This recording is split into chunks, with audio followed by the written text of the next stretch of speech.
Tem-se sentido em piloto automático, cansado o tempo todo e ainda não conseguiu perceber o porquê de se estar a sentir assim?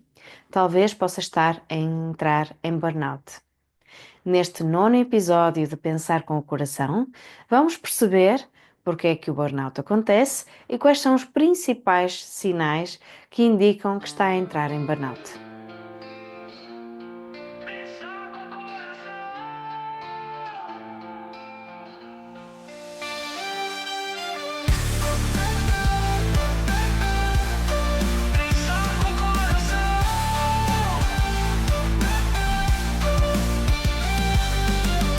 Bem-vindo e bem-vinda ao podcast Pensar com o Coração. O meu nome é Lili Andrade, eu sou psicóloga clínica e estarei consigo neste podcast para descomplicar a psicologia, explorarmos as profundezas da mente, descobrirmos novas perspectivas e cultivar o bem-estar. Vamos a isso?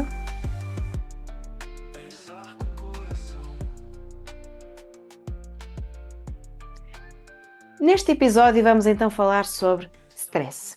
Stress está nas nossas bocas todos os dias, porque estamos estressados, porque está sob stress, isto tudo é um stress. Portanto, é uma palavra que nós usamos muito levianamente, até na minha opinião, no dia a dia. De facto, o stress acaba por ter esta ligação, a algo difícil, a algo que nos traz desconforto. E este desconforto é necessário, porque o stress tem aqui uma função muito importante de, nos pôr a mexer e de garantir também aqui a nossa proteção da nossa integridade. Portanto, o stress é uma resposta fisiológica que o nosso corpo consegue nos dar para lidarmos com as solicitações e com as situações do dia a dia, sejam elas mais positivas, sejam elas negativas. Isso mesmo, o stress tem aqui um poder positivo no nosso organismo, é mais conhecido por eustress e é o que nos motiva a lidar com desafios, com alcançar objetivos, a alcançar coisas. Portanto, permite que o nosso desempenho possa ser aqui alavancado porque nos está a dar combustível, nos está a dar mais energia, mais fluidez no pensamento, mais capacidade de foco, maior concentração e para isso gasta os nossos recursos, porque faz com que o nosso corpo, não é, esteja a funcionar a uma velocidade mais rápida e que é muito útil e que nos permite então alcançar e realizar coisas e resolver coisas. E portanto há várias coisas no dia a dia que nos colocam em stress. Uma mudança pode nos trazer stress, no sentido de nos obrigar a mobilizar para fazer coisas novas, para dar resposta a uma nova solicitação.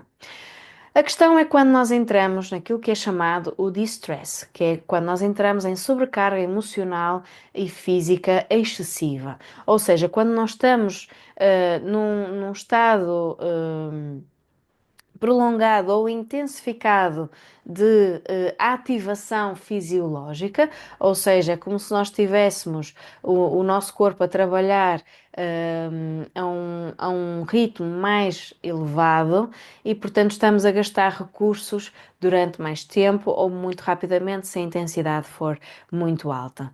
E, portanto, pode acontecer quando nós reagimos a imprevistos e, portanto, esses imprevistos, uma perda, por exemplo, uma perda significativa, sabe? Se nós pensarmos numa perda de uma casa, não é? É algo que vai ativar uma resposta de stress, obviamente, porque também precisamos dessa resposta para depois, e agora onde é que eu vou morar, não é? Hum, mas não tem que ser situações extremas para ativar esta resposta de stress. Nós encontramos no nosso dia a dia várias situações, vários contextos que são potenciadores de stress. Não vejamos os profissionais de emergência médica que estão constantemente a dar resposta a situações de ameaça de vida ou de morte, literalmente, e portanto estão sob stress contínuo e constante no seu dia a dia e, portanto, são profissionais que precisam obrigatoriamente de ter com eles próprios estratégias, mecanismos para lidar com este stress contínuo no dia a dia, não é? Estão também a lidar com situações limite, é certo, mas estão sempre em stress e podemos ver outras situações de pessoas que estão em cargos de chefia, não é? Por exemplo, sempre a resolver problemas e a resolver solicitações, portanto, o nível de stress que é ativado é alto. E mediante depois a gravidade também desses problemas para resolver, se forem numa casa, se forem estruturais, então isso pode requerer muito mais de mim, muito mais recursos para eu poder ter o desempenho que eu preciso. E quanto mais intenso e mais prolongado, como disse, e se for no tempo, maior é o risco que nós temos se não fizermos algumas ações importantes. E porque é que então nós entramos então em burnout? Porque, como estava a dizer há pouco, nós ficamos muito tempo expostos a contextos, a situações ou a processos internos que vão gastar estes nossos recursos, que vão fazer com que nós queimemos, não é? Pegando aqui à letra, na palavra, não é? Queimemos os nossos recursos, as nossas forças, a nossa energia para lidar com aquela situação. Aliás, o stress prolongado no nosso corpo torna-se inclusivamente tóxico. E, portanto, é realmente fundamental nós sermos capazes de identificar os principais sinais que nos levam então a entrar em burnout. Qualquer pessoa do mundo pode entrar em burnout. Isto não é exclusivo de determinado tipo de organizações, de determinado tipo de pessoas.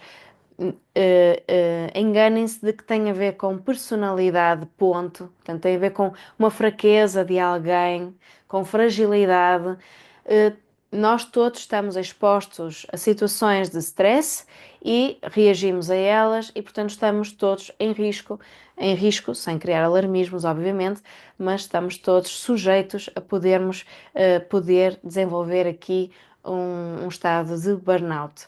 Nós, por exemplo, a simples transição para a parentalidade é um motivo suficiente para nós podermos entrar em burnout. Portanto, conciliar o trabalho com as necessidades de cuidar de um filho ou de filhos, mais as necessidades de uma casa, and so on, e os diferentes papéis que nós temos são motivos suficientes para nós estarmos expostos prolongadamente aqui a esta sobrecarga física e emocional que os ajustes de novos papéis trazem para podermos então entrar aqui em burnout.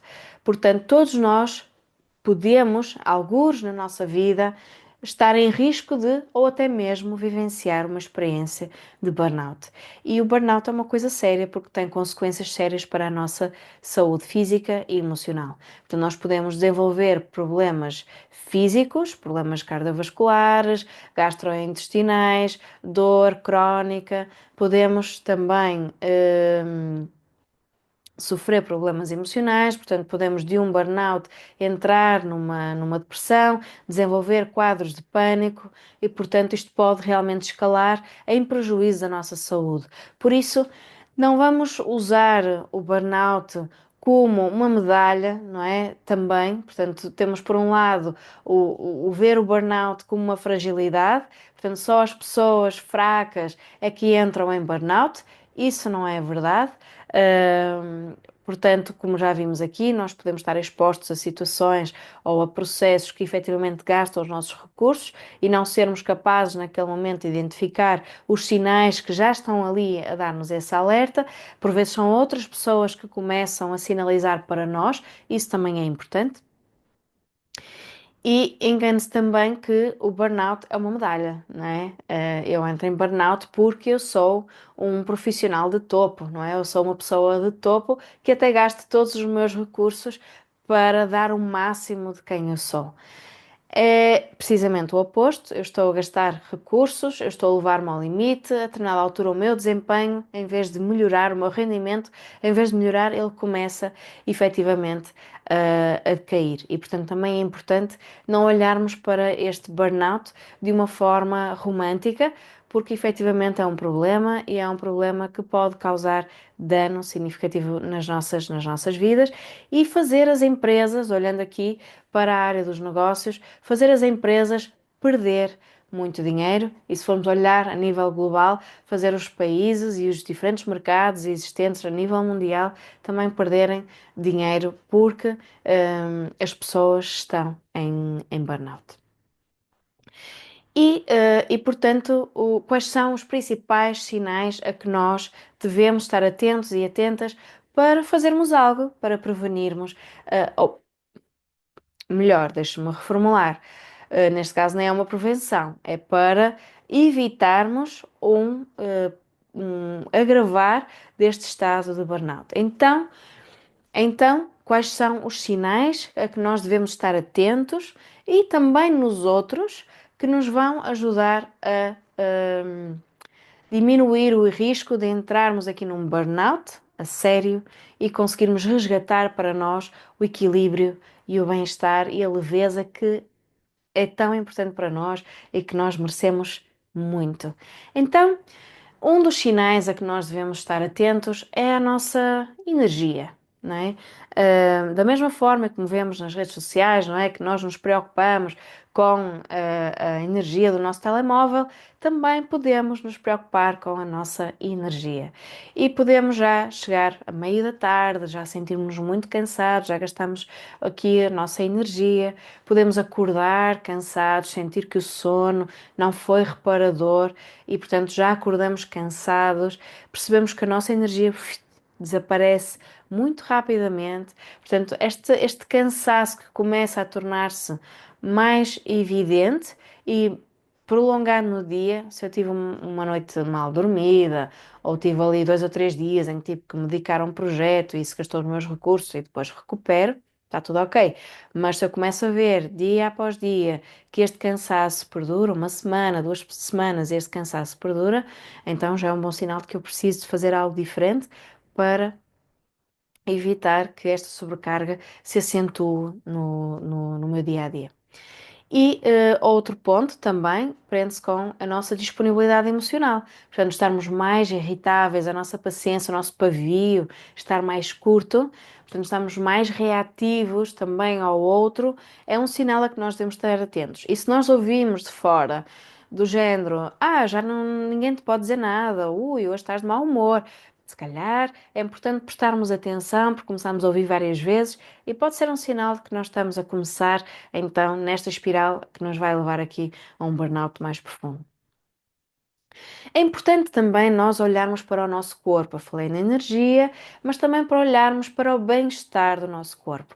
E podemos ter ali aquela dor latente, uma dor aqui na articulação temporomandibular, estamos a cerrar os dentes, e então se começamos a perceber este desconforto no nosso corpo, dores musculares, se calhar é também um sinal de que o meu corpo me está a querer indicar algo. Podemos ver alterações no nosso apetite, nos nossos padrões de sono, por exemplo. Podemos ver alterações gastrointestinais que não costumávamos ter. Talvez seja também importante parar, perceber o que é que o nosso corpo está a querer dizer e então aí depois atuar para evitar, não é? Mais uma vez, entrarmos nessa espiral. Voltando aqui a um sinal emocional, a nossa motivação para fazermos as coisas começa a decair. Até coisas que nós gostávamos de fazer, mas continuamos a gostar, é certo, mas já não temos grande motivação para as fazer, um certo desânimo até que pode começar aqui a manifestar-se. Também importa perceber aqui a nossa capacidade de foco e de concentração. É um outro sinal também que deve colocar na sua balança para perceber se poderá então estar aqui a entrar em burnout. Se começa a perceber mais dificuldades em se manter concentrado, em se manter focado, é um sinal de alerta que deve estar atento e será importante pôr em prática aqui algumas estratégias. Um outro indicador é nós percebermos que o nosso rendimento começa a ficar comprometido. Ou seja, para nós fazermos aquela coisa que fazíamos a meia hora, estamos a precisar de 1 hora. O nosso rendimento começa a decrescer. Portanto, começamos a ter uma menor produtividade. Claro, estamos a gastar energia, estamos mais cansados, estamos a gastar mais recursos e, portanto, o que o nosso corpo que faz é tentar equilibrar isto da melhor forma que sabe, não é? Então, a nossa energia não vai estar assim tão disponível, nem vamos entrar em sobre-esforço para podermos alcançar aquilo que precisamos de alcançar. Vamos então, é como é poupança de bateria, não é? Como temos no telemóvel. Portanto, vamos entrar aqui numa espécie de poupança de bateria, o que significa que aqueles recursos que nós precisamos para determinadas situações não estão disponíveis porque não temos energia suficiente para isso. Portanto, estes são aqui alguns dos sinais a que nós devemos que nós devemos ter em consideração para prevenirmos a entrada num burnout profundo. E aquilo que eu quero deixar-lhe aqui, antes de terminar este episódio, é um convite. É um convite para nos próximos dias poder parar e perceber quais são os sinais que o seu corpo lhe está a dar, perceber como é que está a reagir a este dia a dia. E se os sinais forem de encontro a alguns destes que partilhei aqui, talvez seja importante estar atento ao próximo episódio, em que vamos ver que estratégias podemos pôr em prática para ajudar a resgatar o equilíbrio para as nossas vidas. Vemo-nos no próximo episódio e até lá, pense com o coração.